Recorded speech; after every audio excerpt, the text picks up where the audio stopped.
I will call this meeting to order. It's Costa Mesa Sanitary District Boards of Directors meeting, November 28th, 2022. I'll lead the pledge and Mike will do the invocation. Place your hand over your heart and follow me, please. I pledge allegiance to the flag of the United States of America and to the republic for which it stands, one nation, under God, indivisible, with liberty and justice for all. If you all join me in a moment of reflection, and we'd ask that as we enter into this holiday season and we close out the year 2022, that we be mindful of those that need our help, those that are infirm, and we ask that you look upon this meeting this evening and give us the wisdom to make the decisions in the best interest of all. Amen. Roll call, please. Director Brett Eccles, Here. Director Arthur Perry, Secretary Arlene Schaefer, here, Vice President Mike Schaefer, Here. President Robert Uden. Here. Thank you. Do we have any late communications or any hands raised? No, Mr. President. Okay, we'll go on then to the consent calendar. Do any of the directors want to pull any item to discuss, or do I hear a motion? Move for approval. Second. All in favor, say aye. Aye. Any opposed? Anyone want to abstain? I don't believe we have a public hearing tonight, so we'll go on to the general manager's reports. I'd like to ask that the item concerning the flags be moved up to the front of the agenda. Okay, yeah, consider relocating U.S. flag drop-off box to Costa Mesa Library. And Dan, did you want to speak to that? I do. Thank you, sir. When in first grade, Mr. Wellington, the American flag out on the front lawn. Go to the microphone. That's what I spoke loud enough. it's only because our audio needs to pick you up as well. Thank you. You heard the first part of what I had to say. So we circled the flag out in front of the school as first graders, and we had learned the Pledge of Allegiance in the classroom. Now we were being taught how to use our hands over our heart. And so the Pledge of Allegiance at that time was done in this manner. I pledge allegiance to the flag of the United States of America. The teacher made certain that we had our palms flat up. On December 7th, 1941, things changed. And the next week when we came to school, we were all told, put your hand over your heart only. We do not extend a hand any further since the Nazi regime has come into power. It was some years later that I became even closer to the flag when, as an Eagle Scout, the last merit badge I received was the Civics Merit Badge. And in learning everything about the Constitution, I of course learned there's only two ways that you can dispose of a distressed flag. It can be buried or it can be burned. No other way.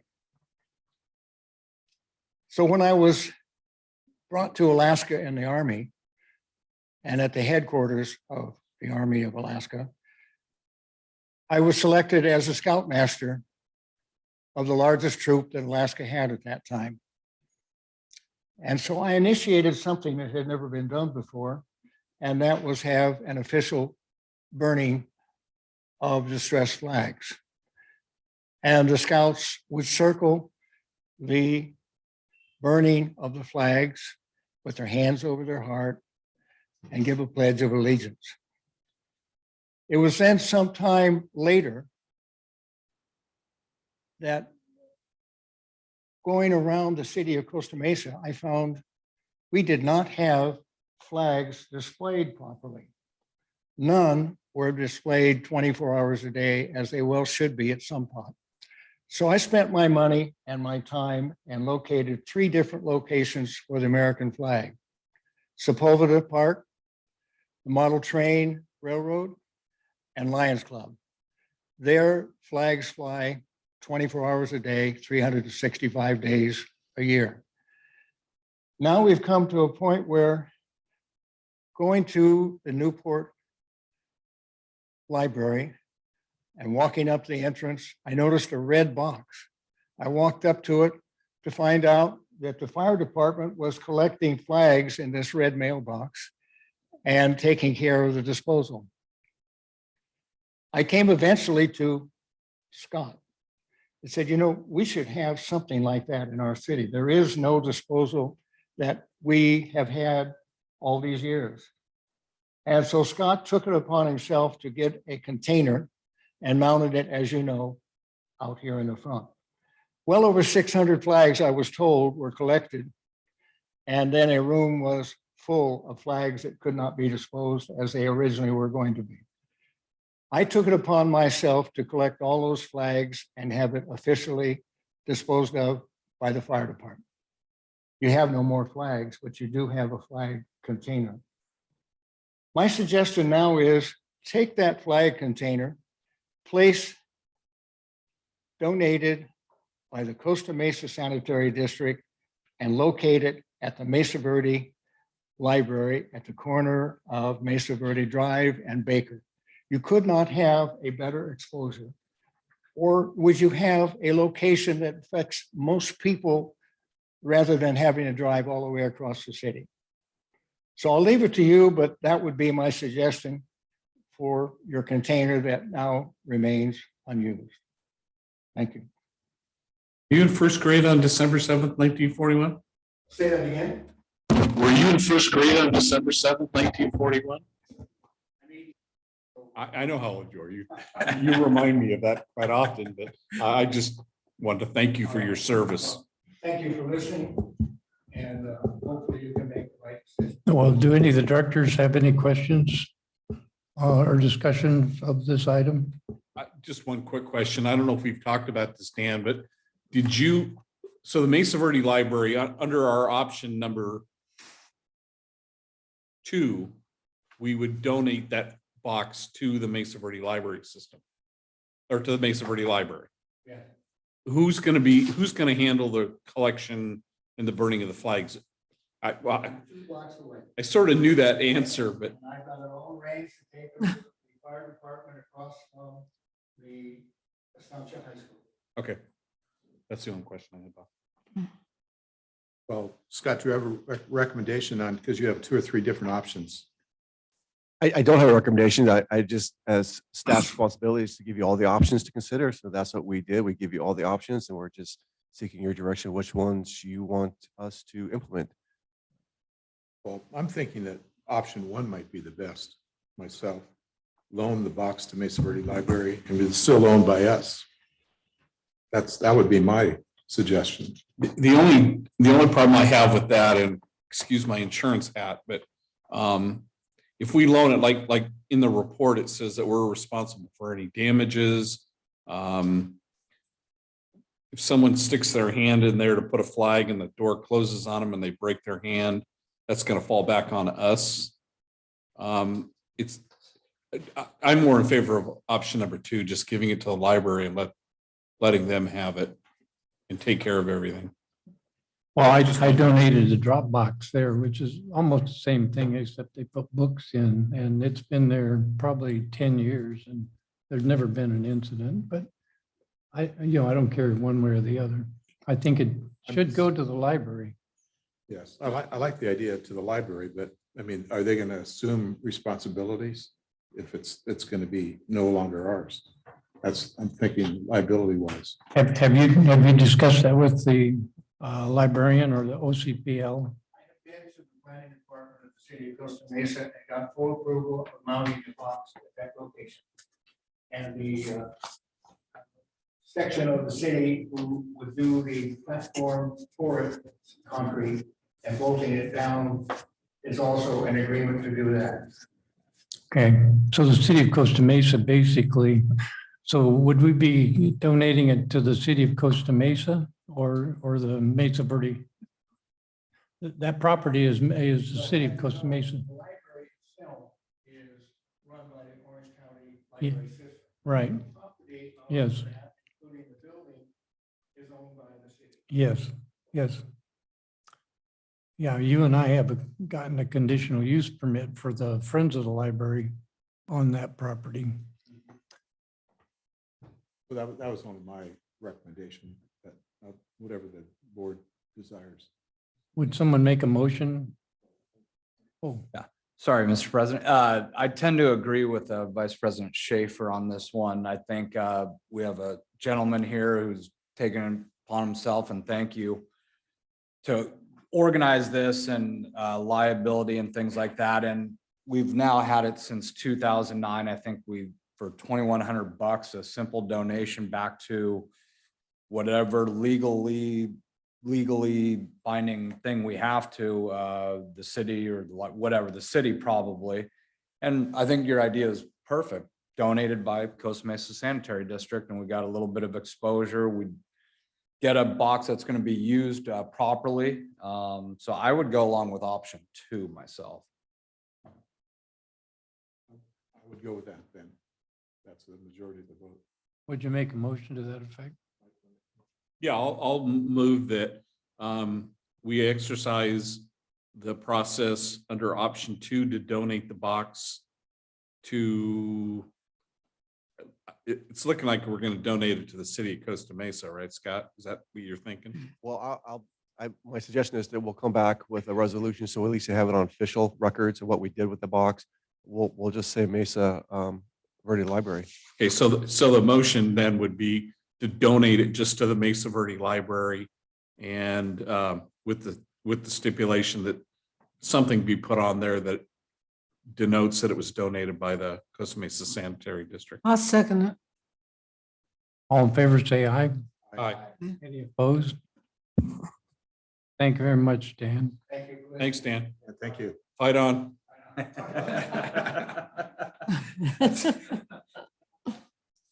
You were wearing a Notre Dame hat. I couldn't have, What do you have in his hat?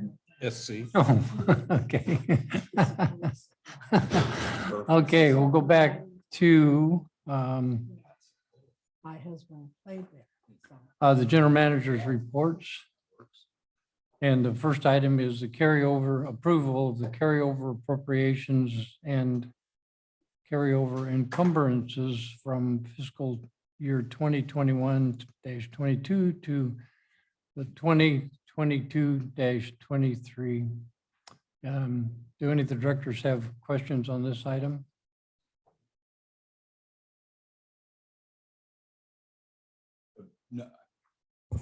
I don't know, the staff report, we need to hear.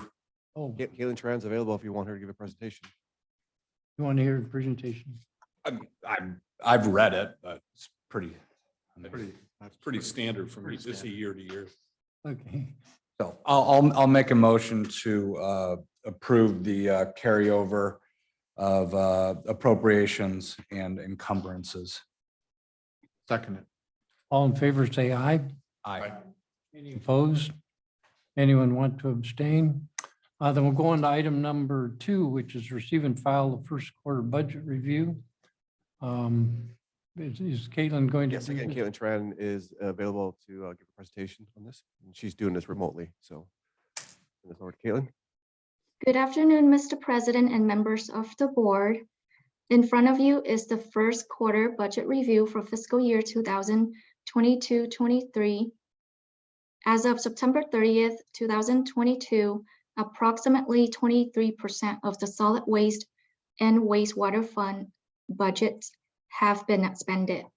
Based on the limited spending trends through September 30th, staff is projecting the solid waste fund to have a savings of $408,000, and the wastewater fund is projecting to meet the budgeted amount on June 30th, 2023. Please note that projections with only 3 months or less of activity as the basis should not be relied upon. As the year progresses, these projections become more precise. Please see attached report for more detailed analysis. And that concludes my report. I'm happy to answer any questions you may have. Do any of the directors have questions for Caitlin? So just receive and file. Is that correct? Okay, if none, then I'll deem it received and filed. And we'll go on to the next receive and file, which is the receive and file fiscal year, fiscal year 2021-22 annual compliance report for the requirements of Government Code Section 66013D for capacity charges. Staff, do you have a report? Caitlin Tran is available if you'd like to hear a presentation. Would you like to hear on this? Okay, Caitlin, go. I'm ready. In front of you is the fiscal year 2021-22 annual compliance report for capacity charges. During the fiscal year 2021-22, the facilities revolving fund received approximately $138,000 in capacity charges. As of June 30th, 2022, the total funds available in the facilities revolving fund were approximately $356,000. The drought tolerant landscape projects at the headquarters is ongoing and will be completed in phases. The project is expected to be undertaken during the year end June 30th, 2023, and will be funded with capacity charges.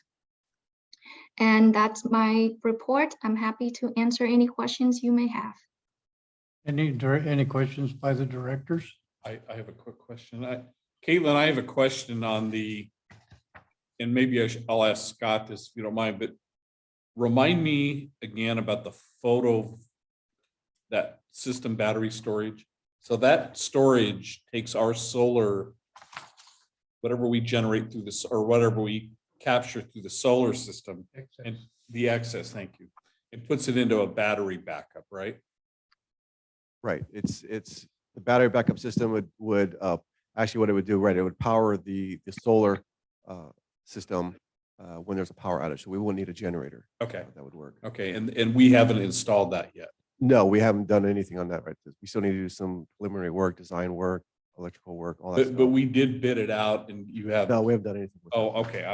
That's where I was. I thought I remembered talking about It's in the that. budget. We never got it off the Okay. ground. That's it. Thanks. Any other questions? If not, I'll deem this a receive and file. The next item is number 4. It's CR&R proposed flat rate versus tonnage rate. And Scott? Yes, thank you. Thank you, Mr. President. So this item was directed, the board directed staff to bring this item back in a detailed comparison of the flat rate versus tonnage rate costs as we're getting close to bringing forward to a new contract or amended contract to CR&R services that will help the community come in compliance with SB 1383. And if you look in your staff report, there are a lot of detailed numbers, and I'll go through those numbers here real briefly. So first off, based on how the 2416, which is the rate that CR&R, the flat rate CR&R is suggesting, it's broken down into you have the occupancy fee, trash per ton, which is like the landfill, then you have the organic rates, and then you have the recycling rate. And then when you break that down per the tonnage of trash taken to the landfill based on 2021-22, which is the last fiscal year, based on the total occupancy count, the total tonnage taken to landfills, recycled tonnage, and organic tonnage, it comes out to a rate of 23.26. Now, the 21-22 tonnage is the lowest tonnage it's been in 10 years. And the last 2 previous years was COVID tonnage. So what we took into consumption is what would it look like if we used the pre-COVID tonnage. So we used 2018-19 tonnage, which is the rate below that. And you'll see it moved the needle up a little bit, but not significantly. It went up to 23.72. That was using pre-COVID tonnage. Now, one of the big issues or big concerns that the board has was ADUs. How are ADUs going to impact our trash tonnage and possibly and the rate. And all we can do is based on what we know today. I know the city is projecting some high numbers, but what we're using is what we know today based on historical data. And as of the last 5 years, we have issued a total of 116 ADU permits that have been issued for the CMSD area, which is about an average of 23 ADUs per year. Then if you look at what Cal Recycle is reporting Costa Mesa's, how much solid waste is disposed per capita based on Cal Recycle data, and the latest data was 2019, is they're saying that Costa Mesa residents dispose 4.6 pounds of solid waste per capita. And so if you take that 4.6 for a whole year, that's about 1,700 pounds per year. Multiply that by 23 ADUs, comes about 37,000 pounds or about 19.3 tons per year. So we don't believe the ADUs, based on the data we have now, is going to be significant. It's not going to move the needle at all, so as we know now. So, but what we are doing is we are projecting the occupancy count would increase 125 units per year, based on historical data. And when we use that, and also our assumption of the ADU tonnage, we're looking at the rate would be the tonnage rate would be $23.22. And then if you look at the table below that, then we project that out for the next 5 years, including a 5% CPI. And we also use other assumptions as far as increasing tonnage of 373 tons a year, increasing the occupancy count 125 a year. By 2930, that rate would be nearly $30 a month. And then when you compare that with the flat rate below, it's a little bit less than what the flat rate is. Now, I do want to mention to you that CRNR's 2416 rate is today's dollars. So assuming 2425, that number is going to be increasing because of increased labor and M&O costs, but we don't know what that's going to be. We know it's going to be a little bit, we know it's going to be higher, but at this point we don't know. So we're using with the data we have. So we use 2416. Even using those today's dollars, it's still less than what we're projecting using the tonnage rates. Now that's just CRNR's cost for services. Does not include overhead. You know, we also had charged for overhead for our staffing, for our staff to provide the service. And if you look at the chart below, we did include overhead for the tonnage rate and as well as for the flat rate. And if you include the overhead with the tonnage rate for 24-25, the projected rate could be at $28.26, and that could go up as high as $36.15 at a year, fiscal year 29-30, which is about 7 to 8 years from now. Again, it's still less than what the flat rate is. So you can see also in the staff report the pros and cons for the tonnage rates and the flat rates. I know in the beginning when we're going through negotiations, we were recommending the flat rate, but now as we did this analysis, we do believe the tonnage rate is the better way to go. CRNR has no objections to that. They're okay with the tonnage rate. So moving forward, we believe when we're estimating rates for the residents, we will use tonnage data. So happy to answer any questions you may have. Would you repeat that last thing you said? That Yeah, staff and CRNR are in agreement with using tonnage rate the tonnage instead of the rate. flat rate, yes. Thank you, Mr. President. Just again, looking at the graph, I know COVID threw everything. It's all weird. You almost got to throw those years out. But prior to that, looked like our tonnage was roughly the same each year. I mean, I know it fluctuates a bit, but not drastically. So those are going to be pretty accurate numbers, even with some ADUs and all that we don't even know about. So we're going to assume to get to that flat rate, how much increase would the tonnage have to be for it to go above that 24 flat rate? Or do we have that available? I mean, I guess I could do some really complicated math, but yeah, we didn't look at that. I mean, how much would the tonnage have to be? We'd have to calculate what would the tonnage for all, not the tonnage for trash, recycling, and organics. We'd have to use some kind of assumptions. okay. I mean, I guess my question is, based on historical data for the last 10+ years or whatever, we're fairly flat tonnage wise. Yeah, well, I think that's what's, we're seeing last year and in this year, the tonnage is going down. We don't know Right. why. CNR can't even explain it either. Right. Which is unusual. Yeah, exactly. So factoring in, potential CPIs and all that, it looks like I would agree that the tonnage is still going to end up, barring a weird year in tonnage, is going to be less no matter what than the flat rate. Yes, Okay, correct. all right, thank you. Well, I think I have somewhat of an answer for you, Scott. When I came on the board in 2006, we had seen an increasing tonnage and staff projected, rightfully so, projected that the tonnage wouldn't increase and we set our fees based on that. And the tonnage went down, and it went down because of the recession. We're presently in a recession, or presently headed into a recession. And it also, I suspect will be going down because of the drought.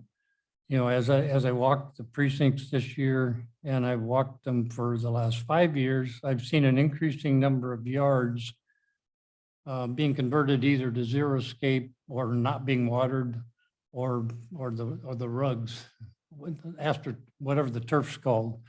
So I think I also looked back at and compared a year ago's data with this year's data, and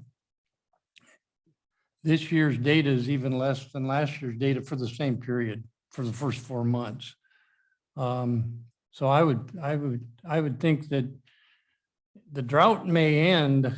I think they still think it's going to occur this year, but then I don't know how long the recession will go on. Both things, in my mind, have in fact impacted the tonnage. People tighten their belts. Industries don't produce as much. The wild card in my mind, in my assessment, is I didn't compare how many people were working. But I could. But my belief is with the tonnage dropping in this past year, we saved over $700,000. We had budgeted a $400,000 deficit, and we came in $300,000 above because of the tonnage drop. And I think that'll happen again this year. If the recession continues, I believe it'll happen, or it'll stretch out a little bit more. So I'm for one, and definitely in favor of going to the flat rate. I'm not against, going in favor of the tonnage rate. I'm not against a flat rate. I just don't quite yet understand it well enough. Can I just follow up with that? Because I agree with your thinking with the recession. And then you go back to the boom period that we had prior to COVID and all that. Our tonnage still stayed the same. So it's, so you're thinking, I'm following you on that. And then just one follow-up question I just thought of. Has it been discussed with CRR&R about negotiating a different, maybe a lower flat rate than what was proposed? Yes, we've tried many times. They will not go That's- below 24. That's. So it's either that or the tonnage. Okay, all right, thank you. Do any of the other directors have questions? Anyway, I really appreciate staff's work on this. The other question that I have, and maybe we'll discuss it in a future ad hoc meeting, is how they calculated the overhead rate. I'd be interested in seeing that, because historically it's been about 10%, and this is almost 20%, I believe. Anyway, it would be enlightening to see. I think this is appropriately conservative. I think staff's done a good job. I'm a little more, I'd like to see a little more refinement, but anyway. Thank you very much, staff, for listening to the board's concerns and interest in talking to CRNR. I appreciate where you all are going. Can I ask one quick? So the elephant in the room to me is the ADU situation. I mean, we have absolutely no clue what's going to happen with ADUs. Personally, I don't think ADUs are going to, what was the term you used, move the needle? Right. I just don't see ADUs causing a huge increase in tonnage. I think it'll be very minimal. And I think counter to that, as people have ADUs and they're moving people from one big unit to another, we may see some shifts, or we may see it stay pretty much the same. Okay. Have you talked to the city building people about what kind of ADU permits they're seeing, or do you have? We see it ourselves. We're getting the permits because it has to come Oh, through us that's- anyway. So we get the permits. We know what we have so Yeah, far. yeah. And so we're based on what we know so far, we're, like you said, Okay. it's not moving the needle. And that's all we can go for is what we have right now. Okay, I should have known that. I apologize, but He said that earlier. did he? Where was I? He didn't say that. He didn't say that. Well, I'm just kidding. Anyway, I mean, when you initially think about it, and I'm trying to think about it as a consumer, having a flat rate where I know exactly what it's going to, and hopefully sometime soon, I'm going to be on a fixed income as well. But I think as the general public projects out, they think, oh, I've got a flat rate for 5 years, as opposed to something that could go up and down for 5 years. I'm going to pick the flat rate because I know what it's going to cost me, and I can budget that personally or whatever. So the So, flat rate doesn't stay flat. It increases by the. but I know where it's going. Yeah, In other words, I that's know how true. much my social security. No, I is gonna agree. go. You I know what agree. mean? So I appreciate this chart because it shows me the difference, and I don't know. That's just a thought. No. Any other questions for the staff? Thank you very much. Sorry, one last thing, because it got me thinking, if I'm not mistaken, like your electric bills lately, now you're going on a per usage. And I think, so maybe this is the trend in different utilities. And I know my electric bill has gone down because of that. So it's just another point to consider where flat rate, I agree, Vice President Chair. I love to know what I'm going to pay, but unless it's more than Unless it's more, Yeah. obviously, yeah. So just, yeah, it's a great report here and gives us a lot to chew on. But I'm happy, and then just to confirm, CRR&R is good either way. Okay, cool. Thank you. Okay. Item number 5, receive and file the 2021-22 CRNR performance review. Is that you, Scott? No, Mr. President, this is Nabil Guzman is going to be giving us a report. Nabila. Catch that? Good evening, Mr. President and members of the board. Per our agreement with CRNR, the district completes an annual review of CRNR services and reviews in every term in the agreement. The term reviewed was last fiscal year, July 1st, 2021 through June 30th, 2022. During the year of review, CRNR experienced problems to provide adequate staffing levels to collect and transport the solid waste collected from our service area. From June 2021 through January 2022, CRNR experienced significant route delays on almost a daily basis due to staffing problems and trash truck mechanical problems. Another operations problem experienced was the lengthy wait times when residents tried calling CRNR's customer service phone number. The decrease in collection service, along with the increase in wait times experienced by customers, resulted in CMSD staff spending much of their workday answering phone calls and escalating concerns. This also greatly affected the city of Costa Mesa City Hall, as residents turned to them when unable to get through to CRNR, or to complain about the missed street sweeping due to trash carts still being out curbside for collection. The district's goal is to maintain a net to hauler rate that does not exceed 10% of the county average. A standard per unit payment for the review period was $19, which is $4.69 below the county average of $23.69. The decrease in the net to hauler payment is lower because of the decrease in overall tonnage that we've explained, along with the 7% solid waste rate increase experienced July 1st, 2021. Staff has highlighted in the past meetings, the tonnage continues to go down in our service area. We are not clear why. For the year in review, there were 767 missed curbside complaints reported through CMSD GoGov, which residents can report on our website or through the app.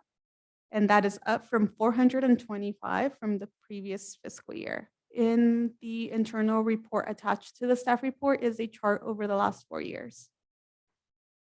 Lastly, I would like to highlight that CRNR was a great partner in planning and working the shredding and compost giveaway event that we had in June 2021. CRNR provided the compost and more than enough workers to assist CMSD making the event a success. Again, attached to my staff report is the internal review for the term. And this concludes my report. I am happy to answer any questions you may have. Do any of the board members have questions? Just that, hasn't CRNR improved their phone taking questions and handling things right away? Yes, that was handled, I believe, in August. In August of this year. So a few months ago, they were able to get more customer service representatives and made updates to their phone system. So the wait times did go down to about 15-20 seconds. In the review, Nabila, number 4, operations, Article 5. So right in the middle, there's a contract liaison category, and that, if I'm not mistaken, that's one of the 1 or 2 checked excellent. Would that be because of our sustainability senior manager? Yes, because of Mr. Mike Carey. Yeah, how did I know that? Just wanted to go on record, and I absolutely agree with that. I think we have the best. We have a local guy who knows Costa Mesa. He knows more about recycling in Costa Mesa than the collection of the rest of us in this room. So I just wanted to say how much I appreciate that. He's easy to work with and takes care of things. So I think that being checked as an E should get an E+ just because he's such a cute guy. Any other input from the directors?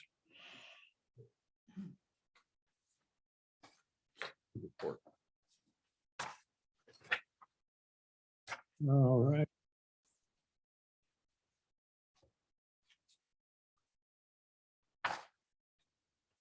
It's a received and file, so I'll deem it received and filed. Number 6 is a second review of the draft agreement amendment with CRNR Incorporated. Yeah, thank you, Mr. President.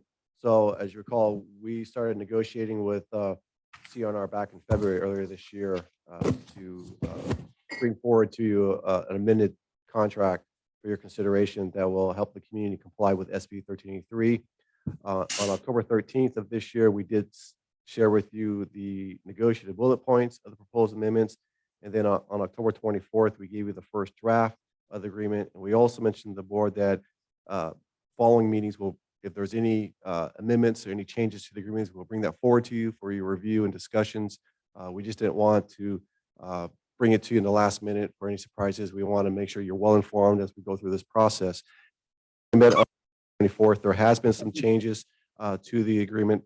Most notably, we did have our district council, Alan Burns, take a look at it. So he made his comments on it. You can see the strike throughs or the changes in the comments in the attached document. But what I want to mention, the significant changes to the agreement is, one, we did add some additional liquidated damages in the agreement, which again, you can see those on pages 17 through 20, all the strike throughs. And then in other additions we added to the agreement, and this was agreed to by CRNR, is that CRNR is to complete a cart inventory or an occupancy count on every 5 years. This will ensure that our inventory is accurate. Other change we made to the agreement is that the district must have a reasonable judgment based on substantial evidence to deny CNR's request for a rate adjustment. The last time we had the discussion, there was comments made by the board that, well, if I just woke up in the morning, don't feel like giving them a rate increase, we can do that. And I said, yeah, you can. Technically, we could. CNR thought it'd be better, or they suggested, and we agreed that you have to have, the district should have some substantial evidence to deny the request. That kind of evidence could be based on affordability. Maybe all of a sudden we see a huge spike in tonnage, right? It's unforeseen and we can't afford a rate adjustment. Maybe, we are required to have Mark Davis, the treasurer, to review their books on their profitability. And then we go into closed sessions, and let's say we go into closed sessions and we have the discussions, and maybe you think their profits is okay. They made some pretty good money. Maybe we'll deny them approve a lesser amount than the CPI they're requesting. That's an option. Other evidence could be actions taken by the federal, state, or local agencies. So there has to be some kind of justifications to deny their request. It can't be just on poor performance. Now that we have liquidated damages, we have a tool to hold them accountable if they are performing poorly. So you cannot deny just based on poor performance. And then lastly, I do want to mention, we did include in the contract that the district has a right to hire a third-party contractor to pick up Christmas trees. The last couple of years have been a bit of a struggle. There's been a frustration on, I think, both parties, that Christmas trees have been long delayed and picked up. So if this year, if we get a call from a residence that they put their Christmas tree out on the day that was supposed to be collected and it was missed, then we would call this third-party contractor.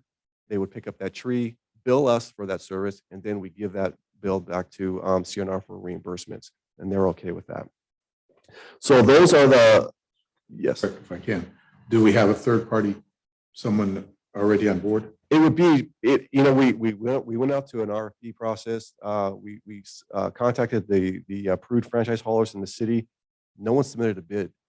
So even though we follow the procedures, now what we can do is just basically hire anyone we want to. And so we're thinking about going and contact. There's a ton of companies, those junkyard companies, those 1-800-JUNK, you see all the time. There's a lot of them out there, and we can call them up and say, hey, would you be willing to come out and pick them up? If they are, great.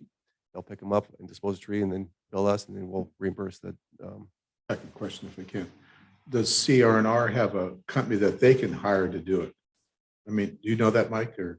I don't know that. Okay. I was under the assumption they had someone in mind that could do it. Well, okay. And again, I know last year the CR&R said they were going to hire a third party to do it. And again, we still have a lot of service lines. I'd rather have us keep control of who that third party contractor. That our plan that we're going to get somebody to do it for us. Yes, they're going to be on it working. They're going to work on us on our sounds good. request. Then one other thing, back to I think we have to have the COLA in our budget. And have you planned for that?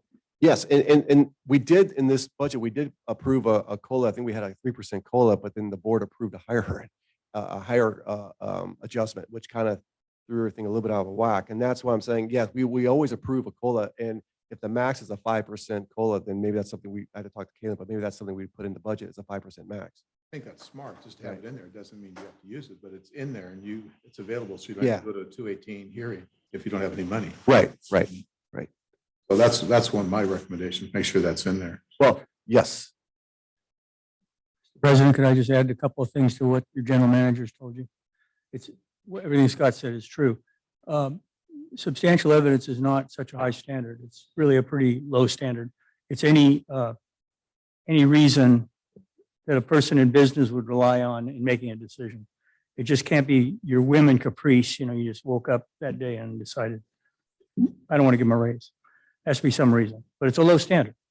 And also, as Scott has mentioned, although we've shifted to liquidated damages for some of the failures to perform, if there's an overall failure to perform, we still retain the right to not renew the contract or to terminate the contract. So we still have that right. It's just that we can't, if they left 3 cans out over their limit, that's not a reason to terminate the contract. That's a reason to assess liquidated damages. If they have a general failure to perform their contract, we can terminate. Director. Yeah, thank you, Mr. President. So Alan, on that, myself, and if I were to get a second, let's just say, and said, you know what, looking at our budget, we just can't, we don't feel we could afford it. We don't have to prove we can't afford it. If myself get a second and a third, fourth, fifth vote, we could deny it just based on budget. We don't think we can do it. That's basically true. I would like it if you had a little discussion about it and pointed out a few things about the budget, but yeah, Sure. you're not going to have findings and conclusions in your decision to support your decision. Is so we basically just have to explain why, because I don't think any of us are up here to say, I'm just gonna not do it because I'm a mean person. I would think we would have some justification. So as long as we discuss that, and that would satisfy the contract legally. Yes. Okay, great. And then I noticed on one of the liquidated damages, at one point, we were talking about the monthly misses of somewhere around 88 or 92, if memory serves, something like that. And here I saw it like 23 on a weekly basis. Are we looking at a LD on a weekly or a monthly? For a missed pickup, I should say.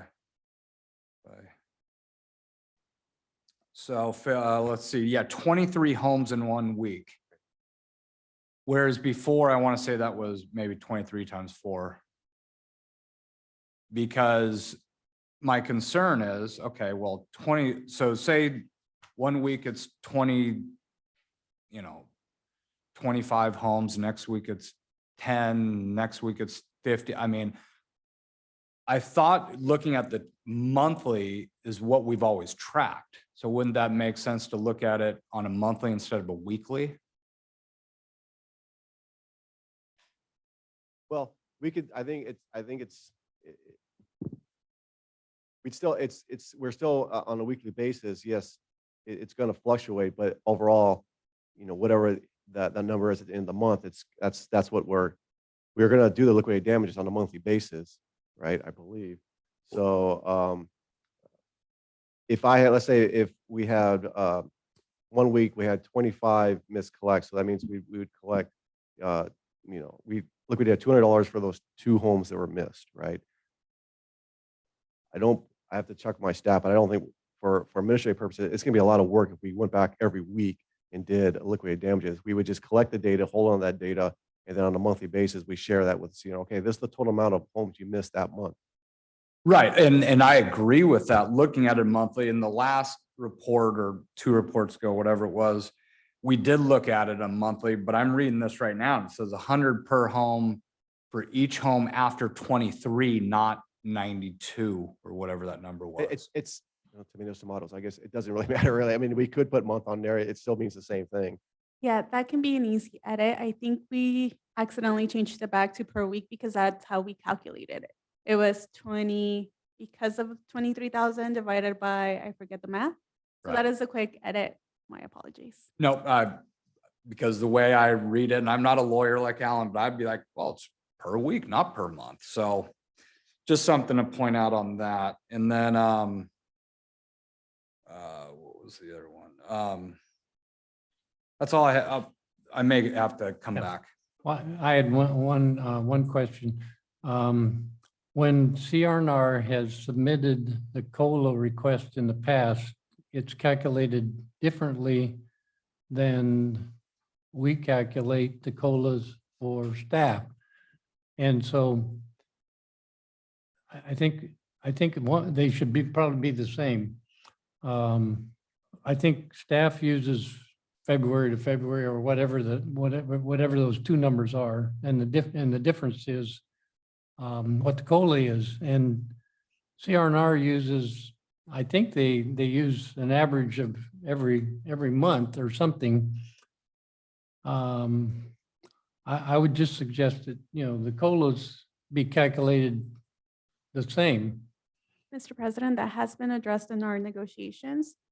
Previously, they would ask for a CPI every 2 years. So the only language change was over 24 months instead of over 12 months. In this new amendment, they are allowed to ask for a CPI every year. So that language has been changed to every 12 months to match the same language in our operations code for staff. Well, but is it an average of the 12 months data? It's February to February. Or February to February? So it's the same as we've As staff. calculated for staff in the past. Okay, Correct. thank you. And it's still the same demographic area, Long Beach, LA, whatever. Correct. Yeah, They're both the same, right? okay.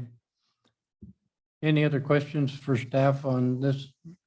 Yeah, I just remember my other one on the Christmas tree discussion. As you've indicated, we had a tough time finding anyone who bid it or whatnot. What happens if Christmas trees are missed and no one says, oh, we're too busy, we can't pick them up?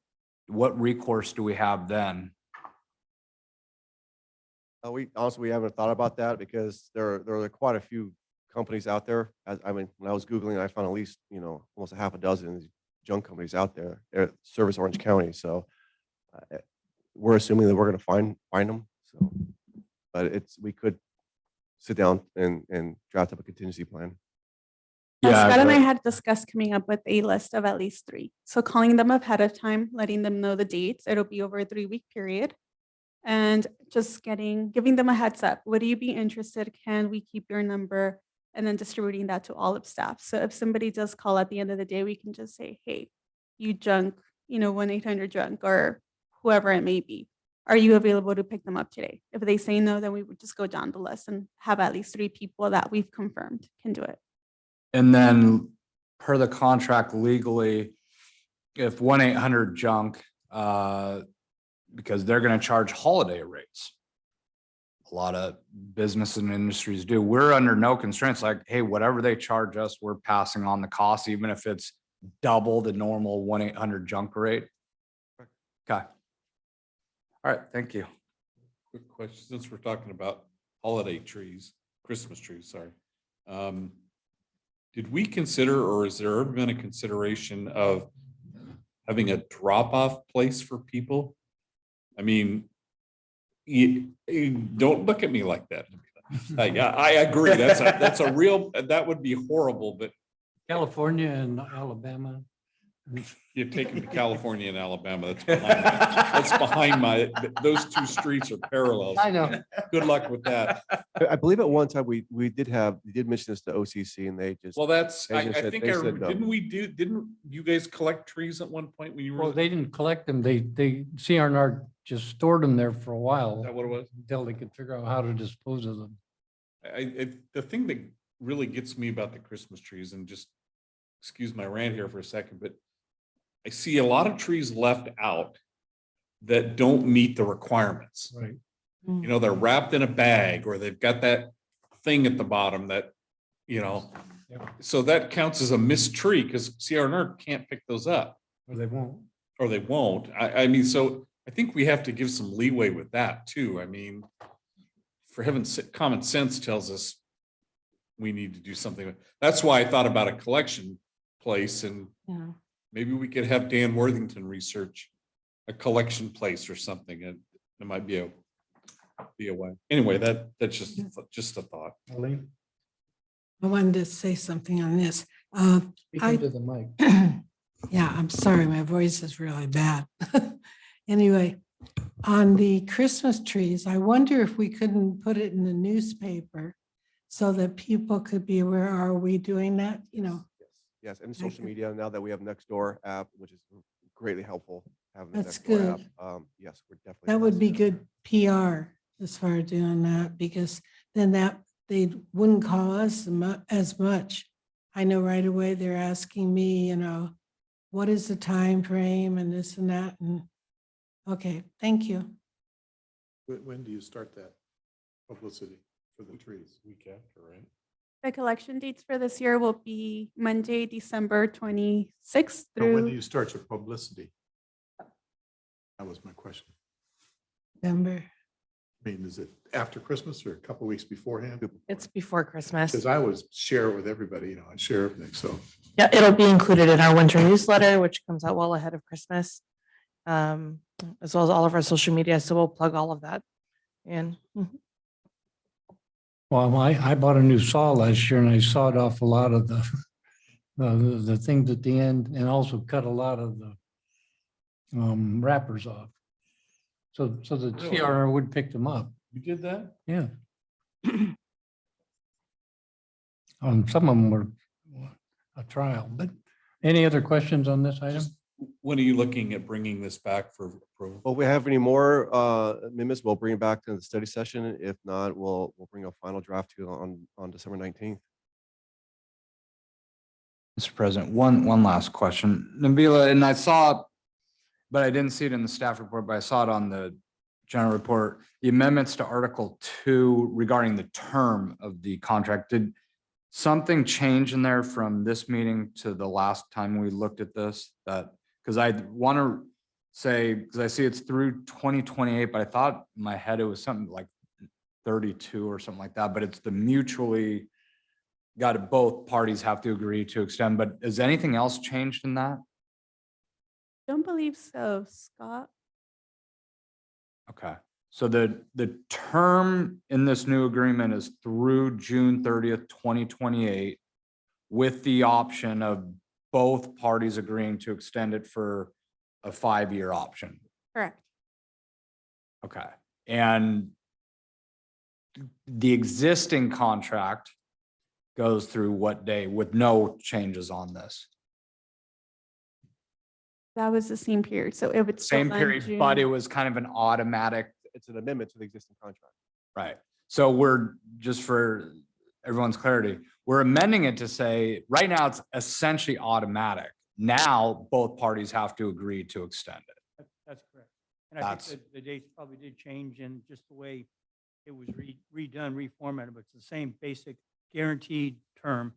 The difference is, as you've mentioned, Okay. it needs mutual agreement, whereas before it was unilateral option to extend. And I know there's a lot of members in the public who focus in on that. So that's a big change. So mutually agreed to. So I just want to point that out to anyone who pays attention. So thank you. I think we're done with that agreement. We'll go on to item number 7.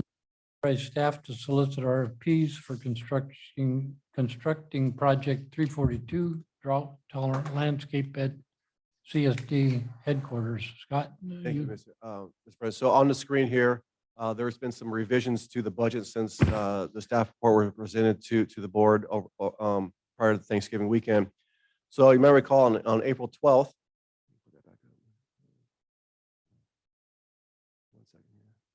Okay, so on April 12th, staff presented you some designs for installing drought tolerant landscaping here at HQ. The total cost, and if you included inspection and contract administration, was $500,000. And so the board did not like that. They thought it was too high and didn't really take any action, but did not approve it either. So staff went back to the drawing board and said, well, what can we do to reduce that number? And we know one of the big sticking points with the board is the sidewalk. We were proposing to install a sidewalk on Red Hill and Paularino. The board felt that's more of a city responsibility. Staff has confirmed this. They would prefer installing the sidewalk themselves. They plan on doing it within another 5 years. They think they'll be installing that. So we took that out of the budget. And then we're going to relocate the monument sign there on the corner of Red Hill and Paularino to right here on Paularino, adjacent to the Spectrum building. We decided to cut that out as well, and we can budget that for next fiscal year. And so when we presented we reduced that cost in your staff report to $349,200. When the staff report was posted on Tuesday, the following day on Wednesday, I get an email from the consultant, and he was able to reduce the cost further by reducing the number of plants as well as the size of the plants, which saved us about $31,000. So now the revised construction cost, which includes contingencies, inspection, and contract administration, is $318,000, which is a 37% decrease and we presented to you on April 12th. So as we said in the staff report, the balance, we have now a project balance of $185,000. What staff is recommending is the board approve transferring $133,000 from the facilities revolving fund for this project. Right now, we have a balance of $391,000 in that fund. So there's enough money in that fund to pay for this expense. If you approve that, you can see the big difference in the balance in the facility revolving fund from originally in April 12th, because we could have still done it, the $500,000 with the facility revolving fund, but pretty much we tap it out. If you approve the revised budget with the $318,000, that'll still leave you a very healthy balance in the facility revolving fund. So staff is recommending approving the $133,000 from the facility revolving fund, and then direct staff to solicit RFPs for construction of this project. We're in hopes, if you approve this, we're in hopes we can get you the contracts to consider approving probably in January meeting. So happy to answer any questions you may have. January of 2023. Yes. 2024, correct. Do any of the directors have questions? Yeah, just a couple clarifications. So in the staff report, I see cost $349,200, but then above it says construction cost is now $291. So I was getting confused with some of the numbers, I guess, today. Can you walk me through that? So what, you're in like the financial section? Just in the analysis and then the final financial review. So up in the analysis and second paragraph says the original construction was 423. Now it's 291. So that's kind of, you can look at this sheet right up here. So original is 423. We remove the sidewalks and we delay installing the monument sign, relocating the monument sign. It reduces the construction cost to $291,000. Okay. So that's what we have in the staff report. So it goes from 423 to 291. We're now suggesting it goes even further down to 265. Then where's the 349,200 come into play? 349 comes in, then the line below that. So you see inspection, contract administration, 58,200. You add that to 291, that gets you to 349,200. Okay. And then the revolving fund, we've spoken about it, but can you just re-educate again what that is and how it can be used and not used and all that? So the facility revolving fund is based on capacity charges and fixture fees. And so that fund is restricted. It's specifically supposed to be used to benefit the entire organization, the entire community, entire district, which is why we historically always use that money to fund facilities. Like we did that to fund the yard, we did it to fund this building, we did to fund the expansion of the yard, because it benefits the entire community, not one specific neighborhood, right? And so that's why it's very difficult to spend this kind of money, and we have to spend it. We can't just let it sit there. It's got to be spent. And so, and it can't be given back to the ratepayers, because the ratepayers didn't pay for this. And so that's why we think this is the best way to use that money, is for these type of projects. Just add to that, Mr. President, it has to be spent on a capital facility also. So some kind of an improvement, not a service. So just hypothetically, couldn't spend it on one of the pump stations or could it, or? Only trouble with a pump station, just talking generically, is that a pump station usually services a region, and therefore that would be more appropriate to have like a district support that, as opposed to, but that's a generalized statement. Okay. It could be appropriate. Gotcha. And with today's environment, I mean, you're coming up with estimated construction costs and all that. I mean, I assume, Mark, you've kind of felt the market, so to speak, to get this budget number. Well, Mark wasn't involved in this. Okay. So I Sorry. worked directly with a consultant who made contacts with his estimators. Got it. Okay. And I mean, from staff's perspective, the main driver here is to kind of go more drought tolerant around headquarters here and make it, okay. Because I mean, the ROI, it's financially not a huge savings, but okay, got it. Scott, are we looking at the revised column Yes. for the amount? Right. 318. All right, yes, 318. This is an action item, so I do need direction from the board. I'll move for approval of this amount, 318. I'll second it. Tired of looking at moonscape out there. All in favor, say aye. I, Any opposed? You can put your lawnmower away, Scott. Appreciate it. Not yet. So there's no this thing, I've been looking through the plot plan or the schematics and the drawings. What's that? When I was looking through the drawings and everything, I kept trying to nitpick and look for, there's no grass at all. No, none. Or there's no rugs at all either, right? Or No, whatever he calls artificial. artificial turf. Where was the putting green gonna go? Along the side of the building for Scott's office. Scott's office. That's based Not on revenue. That would take a rug. Okay, let's see, the next item is consider we did number 8, so we'll go on to the engineers reports, and that's receive and file the capital improvement status report. Do any of the directors have questions for Mark on that? Seeing none, then I'll deem it received and filed. The next item is the fiscal year 2022-23 capital outlay budget. Basically, new project number 343 Eldon Emergency Bypass pumping improvements, and new project 344 Red Hill and sewer grade 5 replacement, asset management. Anyway, Mark, you're gonna have to explain this. Okay, I sure will.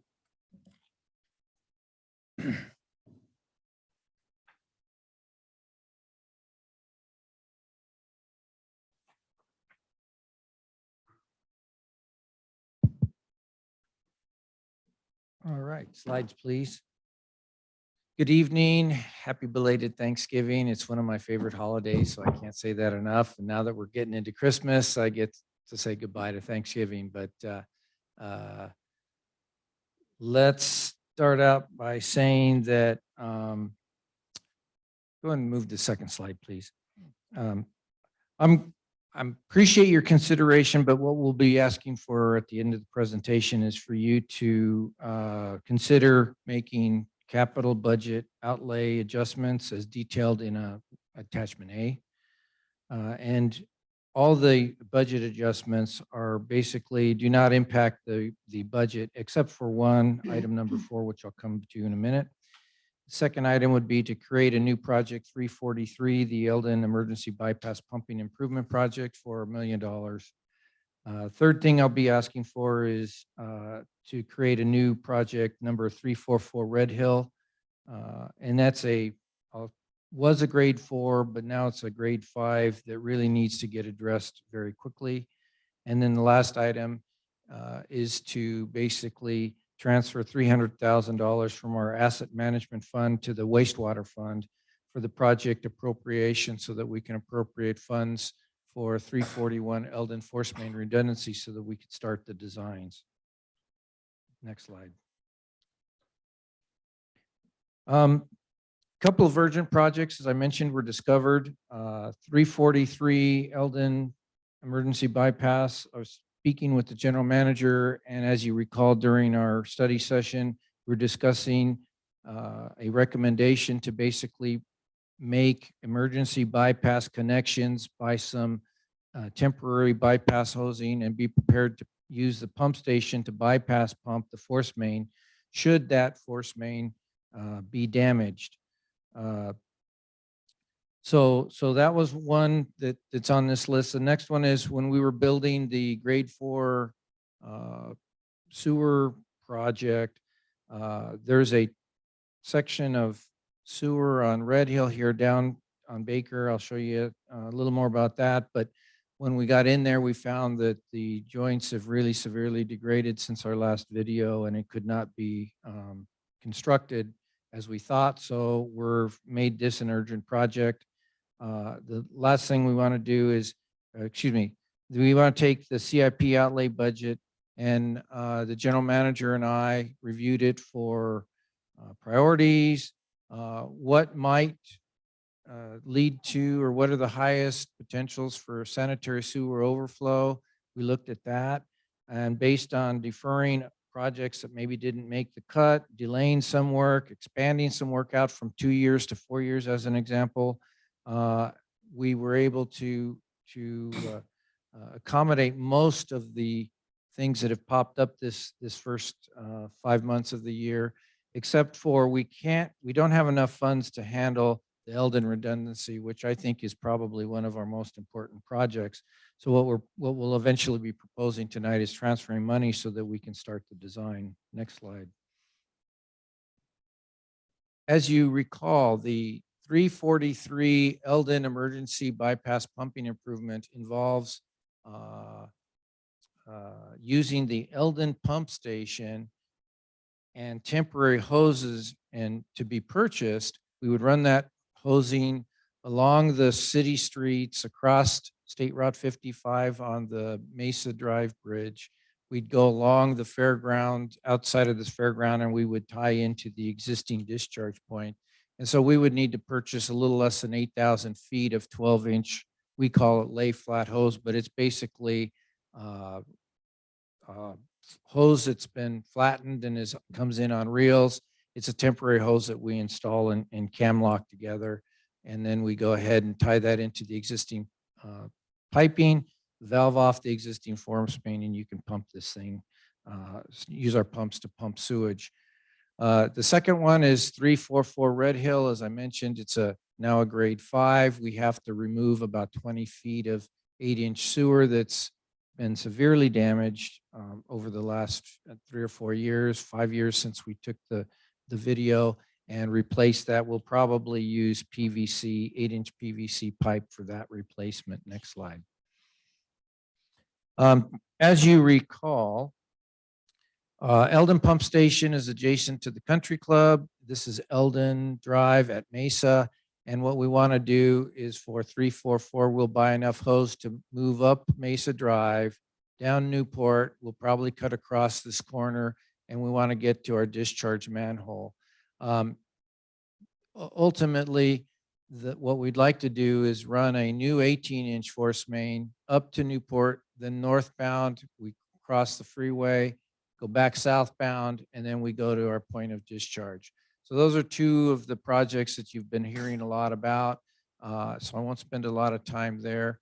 But this is just a reminder of where things are and what we'll be asking for both 343 and 341. Next slide, please.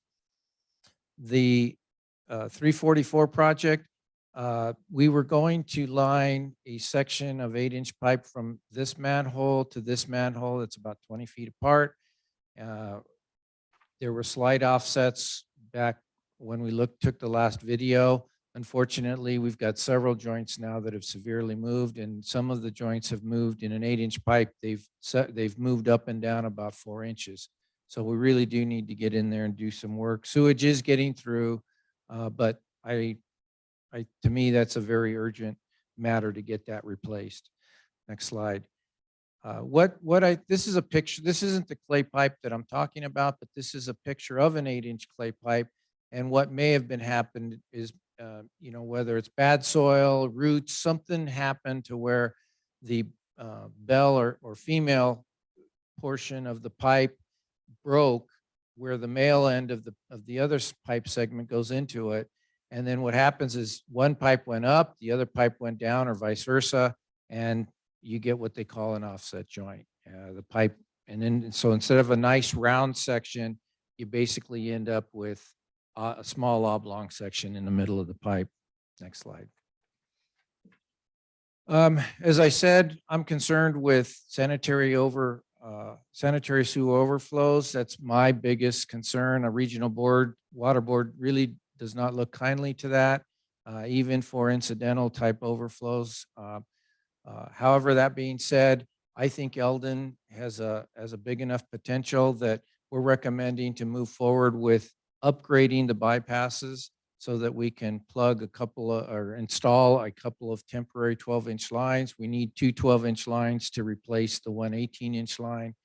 So the project involves buying that line, and then by doing that, by buying the line, the temporary lines, by making the permanent revisions to the pump station, we should be able at that point to do a longer term bypass should something tragic happen to our force main. Project 344, I mentioned, to me, it's a scary project because instead of a nice round section, we have a very small pipe. So I'm really concerned that solids could be building up back there. Staff does look at that, and the contractor was in there and cleaned everything out when we were in there this past August, September timeframe. And then the last thing is to get long-term relief or, eliminate a single point of failure. We'd like to design and build the redundancy project, which would basically provide for two pipelines in case one is damaged or we have to remove it for maintenance work, or if we have to do assessments. We've have some options at that point. If there's other things like an earthquake or the bridge somehow gets damaged, or a different contractor punches a hole in one of the pipes, we have a second pipe that's ready to go. As you recall, I've mentioned that having a shovel-ready design for that redundancy project is a benefit, in that if we have a shovel-ready project, that's when the state, the county, maybe even others would be willing to help us with funding for this very, very large project. Next slide, please. Let's talk about budgets.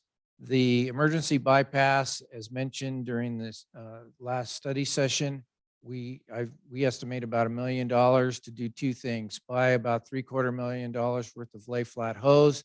I will say that the good news is our wastewater superintendent has received a quote. It's about between $600,000 and $650,000, so it's less than what we've estimated. The station modifications we think will be somewhere between $200,000 and $250,000. That does include inspections and contract administration and all that fun stuff. So the $1 million is a completely delivered project. Now, I will be coming back with another agenda item, probably the December 19th.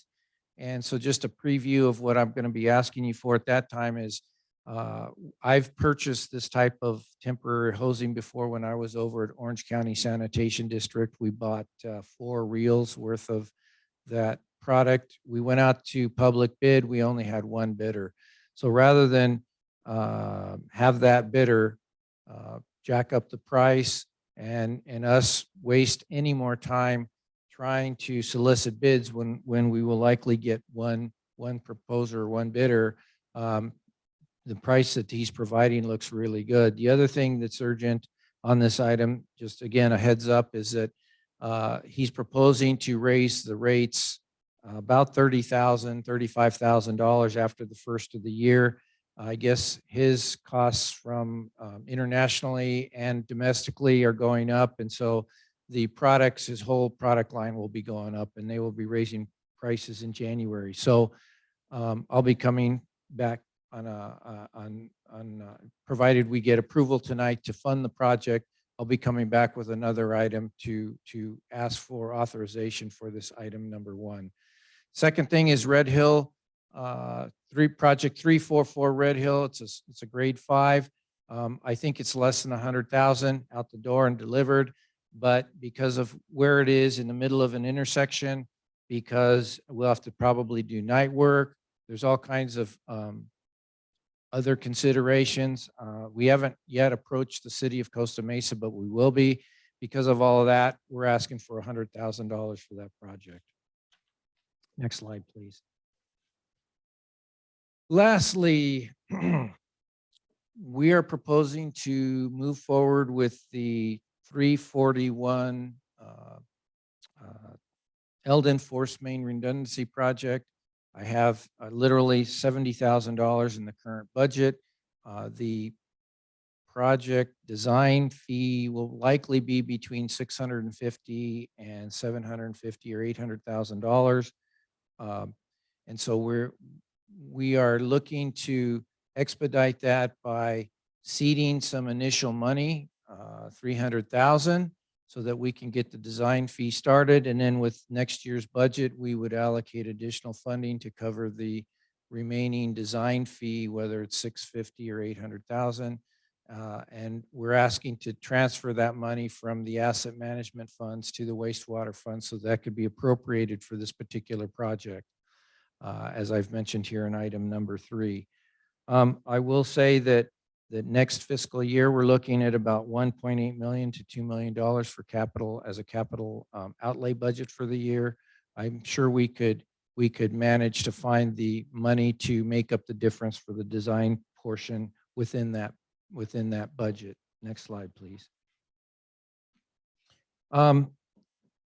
Attachment A was in the agenda item. I do have I guess I'll say an enlarged copy here, and I've done a couple of summary slides because it was quite extensive. But rather than go through every little line item, I'll summarize and say that there's 9 projects or sets of projects that'll either be deferred, we will extend out for a longer period of time. We've put some projects on hold. As an example, Geisler, as you may have recalled me mentioning a couple of months ago, we completed the design. We've obtained construction estimates for that project, and we think it's going to be about $850,000 to $900,000 to build that project. We only had about $500,000, $450,000 budgeted, so we immediately put that project on hold, and we're reconsidering some options to see what we can do to replace that force main at a reduced cost. But in the meantime, we can use that money and allocate that budget money to some of the projects like the Red Hill sewer replacement that we need to take care of here pretty expeditiously. And I appreciate Kate, our finance manager. She normally brings the appropriations to you in October, but because I wasn't completed with my analysis of the priorities and everything that we had to do, she did me the favor of deferring that to this month. And so that able to allow me to work with the budget so that most of our requests, or what I'm requesting for you to approve tonight, can be fit under the existing budget. The only exception, next slide, would be, hold on a second, right here. This line item here, I'm asking for $300,000 to be transferred from one fund to another fund in order to start the design work. We currently have with all the appropriations and with the budget transfers, we have about $3 million available. And based on all the different projects, and again, I'm happy to answer a specific question if you have one on a specific project, but I'm just taking that $3 million, moving money out of certain projects, 9 specifically, or holding some things, and then we move it into various projects, namely the Eldon Force Main redundancy, the emergency bypass, and this grade 5 sewer, and there's a few others sprinkled in there. But bottom line is, if you approve transferring the funds, I can do the work this year for a little over $3.3 million. And so with that, if you have specific questions on a specific line item, or if you want to ask me about something that was specifically deferred, happy to provide more detail on that. Before I move on to my summary slide, do you have any questions on what we're deferring? 2 questions. I'm jumping back a little bit, but you'd mentioned on project or the Eldon project, you gave us the numbers here, but you were going to have to come back in December for an additional allocation. Did I hear that correctly? No. I think he said he has to come back to try to get authority to make the purchase. Yeah, we have to come Yeah. back for your approval. Yeah. Yes, sorry for the confusion. I guess I was in a hurry. I didn't make myself clear. If tonight I'm asking the board to adopt these changes that I'm proposing, transfer money into this one particular project. And once that all occurs, I now have funding to do the emergency bypass project. And since we have a proposal from the vendor that I know of in Southern California who can provide this stuff, I want to bring an agenda item before you to basically say, hey, approve us purchasing this from this particular vendor. So like an escalated approval because January, their prices go up. Yeah, so I'm going to be expediting an agenda item to bring for your review and approval and consideration, and an item to purchase that temporary hose. Okay, and then just one other question. So if I'm understanding correctly, we're looking at shifting money around, basically. Yes, that's all. With the exception of this project, all I'm taking is this 3 million, shifting money out of some projects, moving it into other projects. If you take out this 300,000, the 3.021 million matches that. So the only difference between this, what I'm asking for, and this number that we started with this fiscal year is this $300,000 item. So this $1 million emergency bypass project and this $100,000 Red Hill project were absorbed into the current budget is what I'm trying to say. So that's what I was, because two new projects, those two that you point out, 1.1, you're saying that's covered with existing budget money.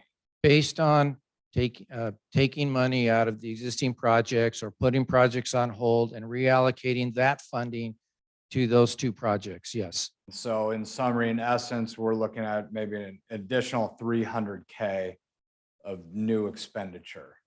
Yes, that's the only addition to the CIP budget that I am asking for consideration at this time. Got it. Okay, thank you. Do any of the directors have questions? I was ready to make a motion. Okay, go a couple of slides, please. So, Wait a minute. oh, sorry. Director Schaefer, do you have a question? In looking through your proposed allocation, Mark, Mhm. essentially tonight you're asking us to shift about $1.4 million. Roughly speaking, yes. Okay. It's a little bit of money here, a little bit of money there, a lot of money maybe from one or two projects, but Yeah. yes, that's essentially what I'm doing. Yeah, now the way you presented it, spot on. I mean, it's easy to understand.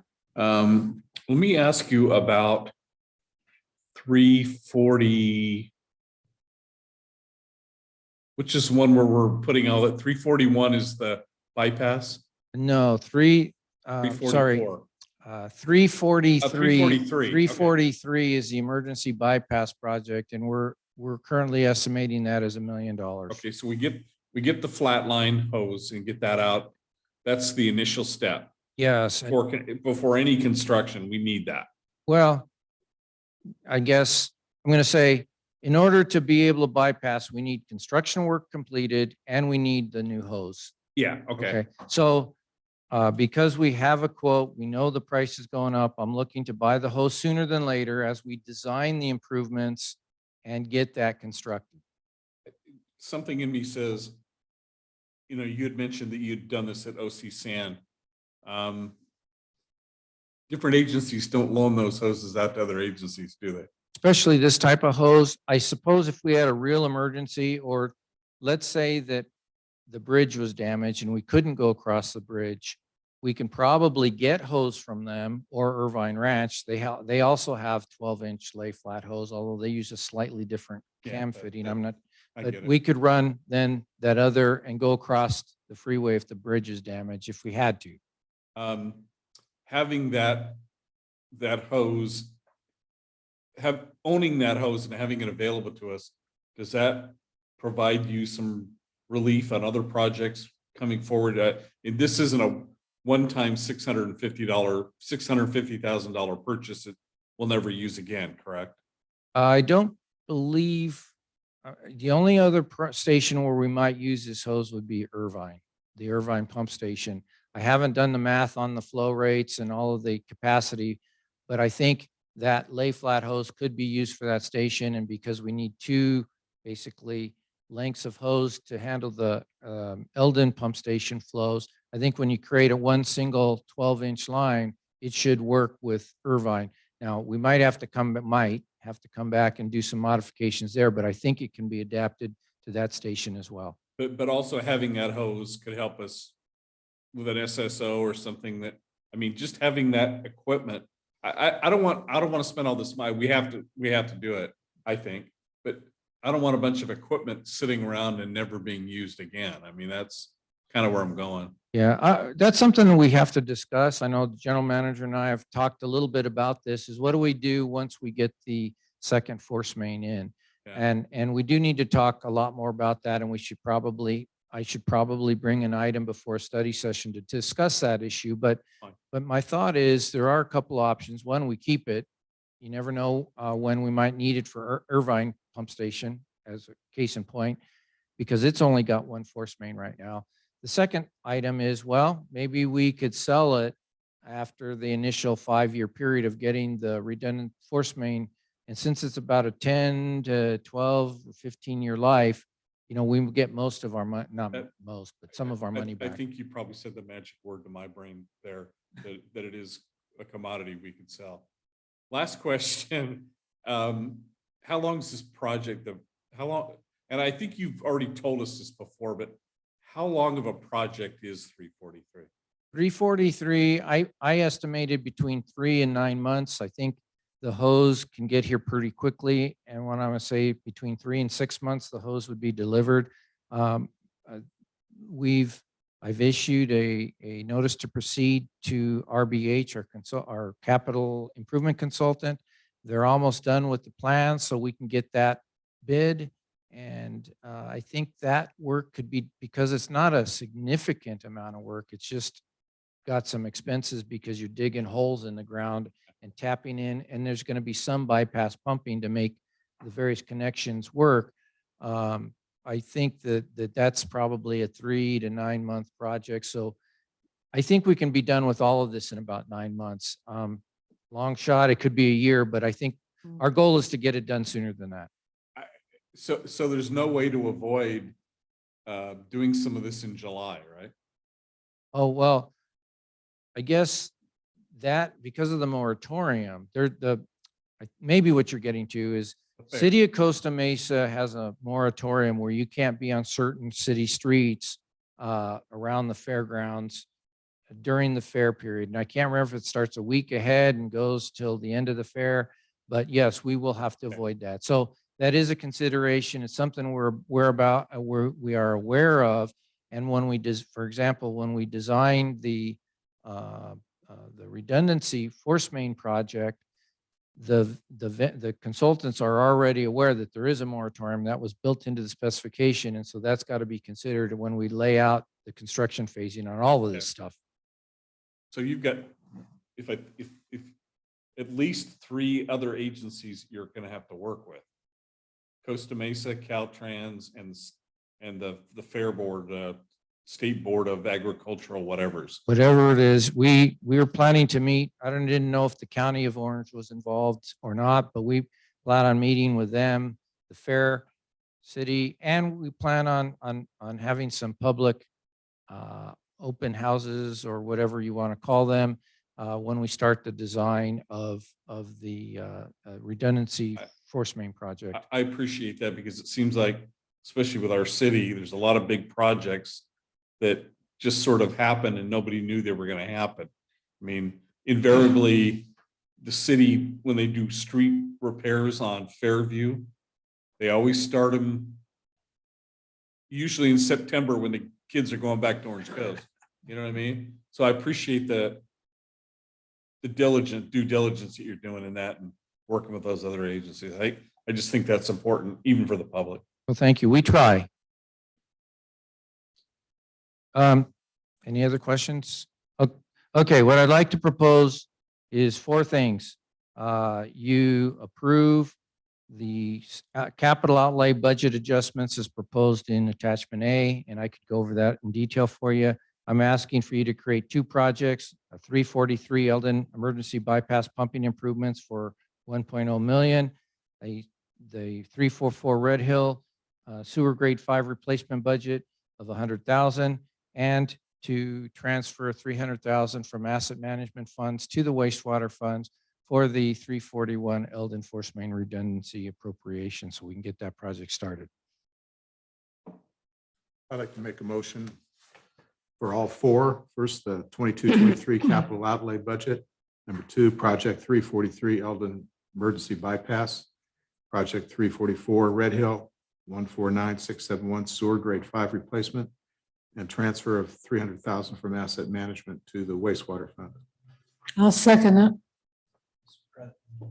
Can I just offer a friendly amendment? The way it reads right now, it looks like, because if I'm correct, the budget change is only 300, right? So can I make a friendly amendment that just says approving these for an additional budget increase of 300 grand, not like right now I read in, it looks like 1.1 mil.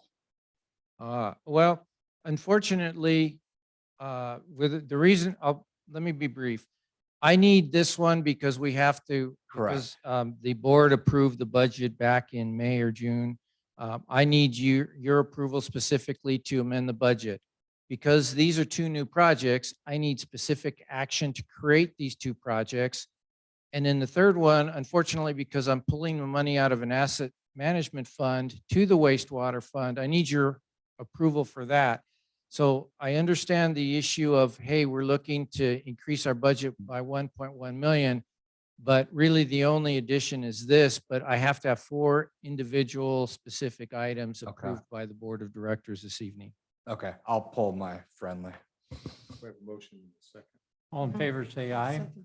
I Any opposed? Thank you, Mark. Good luck. Good job. Come on. Very good job. Like with a fair. Okay, do we have a treasurer's report? There's nothing this evening, Mr. President. And the attorney's report? Really to adopt our resolution allowing remote meetings for a few more months. Oh, I'll make a motion. I'll second it. All in favor, say aye. Aye. Any opposed or any absent? Anyone want to abstain? Then we'll go on to report on local projects. The main thing with the Orange County Sand District is General Manager Herberg is retiring. After he got a service award for 25 years of service, and he's retiring sometime in February. They had a pretty extensive legislative report from their consultants. There's a lot of little rehab stuff within the 2 treatment plants, and then purchase of chemicals. And the other thing was authorization of remote meetings. They did have a closed session on, well, the other really big project is replacing the Seal Beach pump station, which it's a hundreds of millions of dollar project. And then they had a closed session on the acquisition of property at Bay Bridge. And that was a closed session item, so there was no reported action as usual. SARFA, I attended that meeting, and I apologize. I'll write it up. I didn't bring my notes. They're continuing to get funding, federal funding, and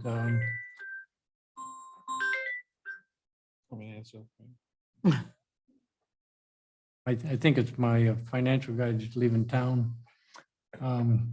So I apologize for that. I will write the report up, and it'll be submitted. Go on to ISDOC. Any? Yeah. The only thing is on ISDOC, they're just right now going through the throes of getting a new board. And I said I wasn't going to go on as president. So that kind of stirred things up. They also, one of the incoming officers, they're gonna have to replace. Brooke Jones was gonna be one of the vice presidents. And he didn't did get not win reelected. re-election.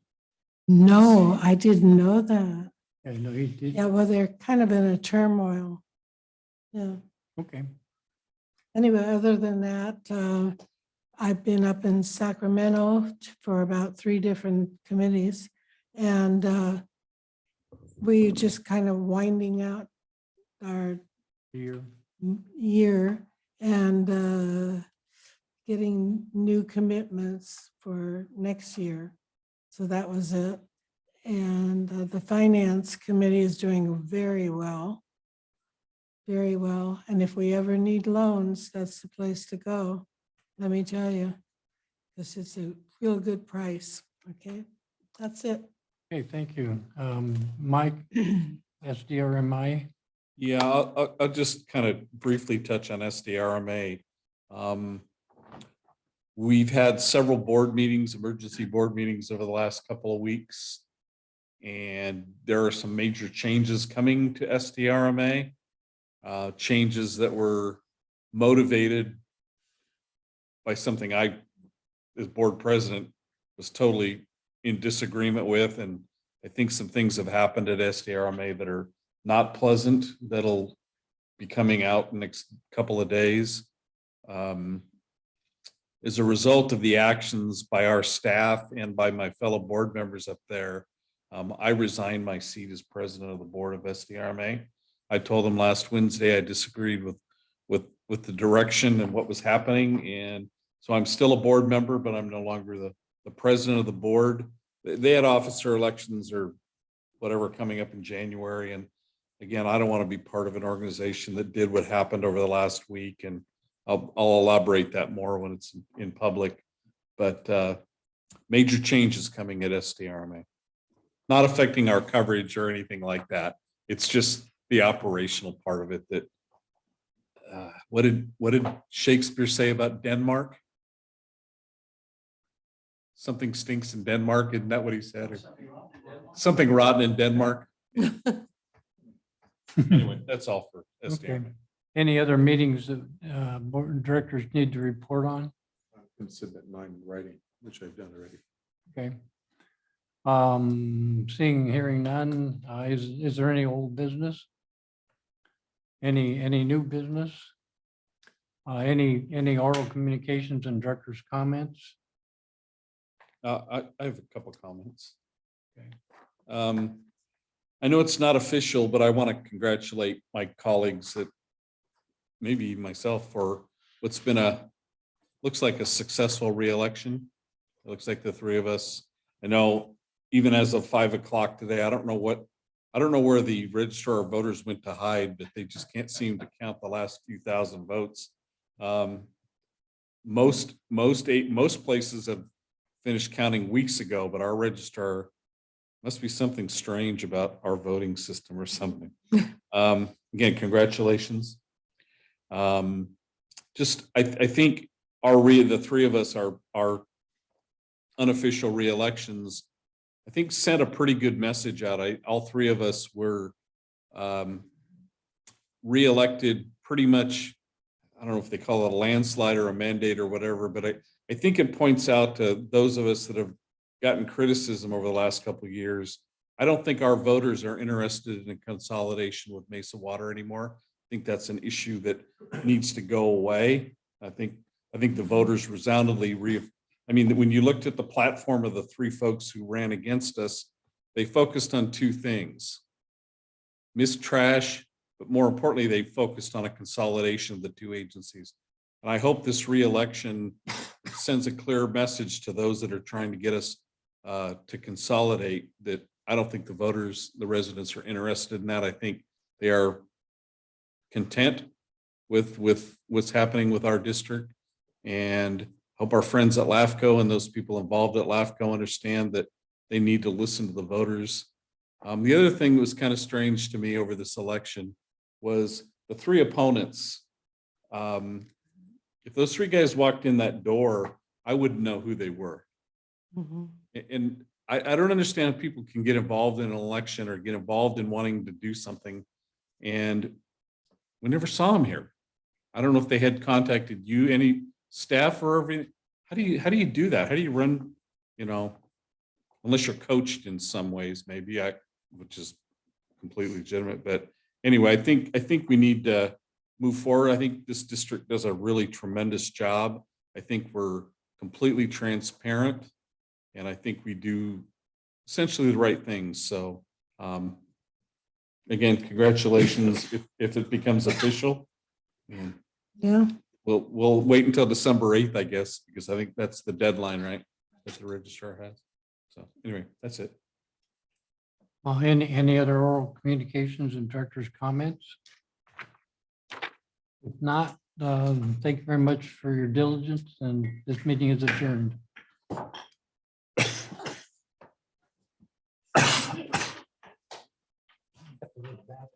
Real bad.